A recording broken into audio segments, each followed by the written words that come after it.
இதுவரைக்கும் சந்திராஸ் கிச்சனை சப்ஸ்கிரைப் செய்யாதவர்கள் ரெட் கலர் சப்ஸ்கிரைப் பட்டனை பிரஸ் பண்ணி சப்ஸ்கிரைப் பண்ணிக்கோங்க. கூடவே பக்கத்தில் இருக்கிற பெல் பட்டனை பிரஸ் பண்ணுங்க. எங்களுடைய அப்டேட்ஸ் உடனுக்குடன் உங்களை வந்து சேரும். Hi friends, welcome to Chandra's kitchen. இன்னைக்கு நம்ம ரொம்ப சுவையான ஆட்டு ரத்த பொரியல் எப்படி செய்யறதுன்னு பார்க்கலாம். இன்றைக்கி நம்ம செய்ய போகிற இந்த ஆட்டு ரத்த பொரியலில் முட்டை சேர்த்து செய்ய போகிறோம். இதில் நம்ம எக்ஸ்ட்ராவாக என்னென்னலாம் ஆட் பண்ணுறோன்றத வீடியோ முழுக்க இருக்குது. நீங்கள் வந்து ஸ்கிப் பண்ணாமல் பாருங்கள்.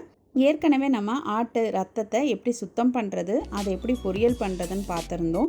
இன்றைக்கி இந்த மெத்தட் வந்து ரொம்ப டேஸ்ட்டாக இருக்கும். இதுக்காக நான் ஒரு ஆட்டு ரத்தத்தை எடுத்து ஏற்கனவே சுத்தம் பண்ணி வேக வச்சு இந்த மாதிரி பொடியாக எடுத்து வச்சுருக்கேன். இப்போ நம்ம ரத்த பொரியல் செய்ய ஆரம்பிச்சிடலாம். ஒரு கடாயில் 3 ஸ்பூன் போல் எண்ணெய் சேர்த்துடலாம். எண்ணெய் கொஞ்சம் சூடாகும் பொழுது நம்ம 1/4 ஸ்பூன் போல் சோம்பு, இஞ்சி ஒரு 1/2 ஸ்பூன் போல் நறுக்கிக்கோங்க. அடுத்தது பூண்டு வந்து ஒரு 1/2 ஸ்பூன் போல் நறுக்கி நம்ம 2 ஸ்பூன் அளவுக்கு இதை சேர்த்துக்கலாம்.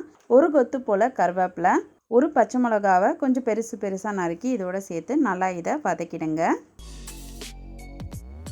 2 பெரிய சைஸ் வெங்காயத்தை நீல வாக்கில் நறுக்கி இதோட சேர்த்து நல்லா வந்து வதக்கிடுங்க. இது கூடவே நம்ம ஒரு தக்காளி பழத்தை நறுக்கி சேர்த்து வதக்கிடலாம். இது கொஞ்சம் வதங்க ஆரம்பித்ததும் நம்ம ஒரு 1/4 ஸ்பூன் போல் மஞ்சள் தூள் சேர்த்துடலாம். அடுத்ததாக மட்டன் மசாலா ஒரு 1/4 ஸ்பூன் சேர்த்துக்கலாம். உப்பு தேவையான அளவு சேர்த்து நல்லா இதை வதக்கிடுங்க.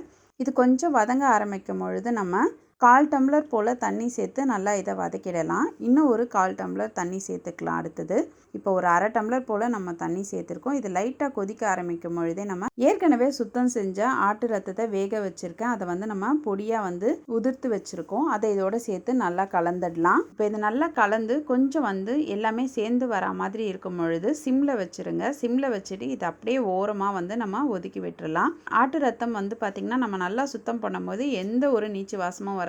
ரொம்ப நல்லாயிருக்கும். ஓரமாக இதை வந்து ஒதுக்கி வச்சுடுங்க.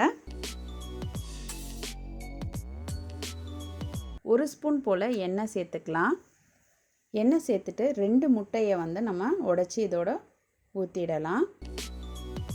இப்போ நம்ம 2 முட்டையை நல்லா பொடி மாஸ் மாதிரி ஆக்கிட்டு இந்த ரத்தத்தோடு சேர்த்து கலந்துடலாம். இது கூடவே நம்ம ஒரு 3/4 ஸ்பூன் அளவுக்கு மிளகுத்தூள் சேர்த்து நல்லா கலந்துடலாம். இப்போ நம்மளுடைய சுவையான ஆட்டு ரத்த பொரியல் சூப்பராக ரெடி ஆகிடுச்சு. நம்ம கடைசியாக கொஞ்சம் போல் கொத்தமல்லி தழையும் ஒரு கொத்து கருவேப்பிலையும் சேர்த்து நல்லா கலந்துடலாம். இந்த சுவையான ஆட்டு ரத்த பொரியலை நீங்களும் உங்கள் வீட்டில் செஞ்சு பாருங்கள். செஞ்சு பார்த்துட்டு உங்களுடைய ஃபீட்பேக்கையும் கமெண்ட்டையும் எங்களுக்கு சொல்லுங்கள். இதே மாதிரி இன்னும் நிறைய ரெசிபீஸ் உங்களுக்காக வந்துகிட்டே இருக்குது. இதுக்காக நீங்கள் செய்ய வேண்டியதெல்லாம் சந்திராஸ் கிச்சனுக்கு இது வரைக்கும் சப்ஸ்கிரைப் பண்ணலன்னா சப்ஸ்கிரைப் பண்ணிவிடுங்க. பக்கத்தில் இருக்கிற பெல் பட்டனை ப்ரெஸ் பண்ணி அதில் ஆல் நோட்டிஃபிகேஷனை ஆன் பண்ணிக்கோங்க. அப்போ தான் நாங்கள் போடுற வீடியோஸ் உங்களுக்கு உடனே வந்து சேரும். நான் இன்னொரு சுவாரஸ்யமான வீடியோவோடு உங்களை சந்திக்கிறேன். நன்றி, வணக்கம்.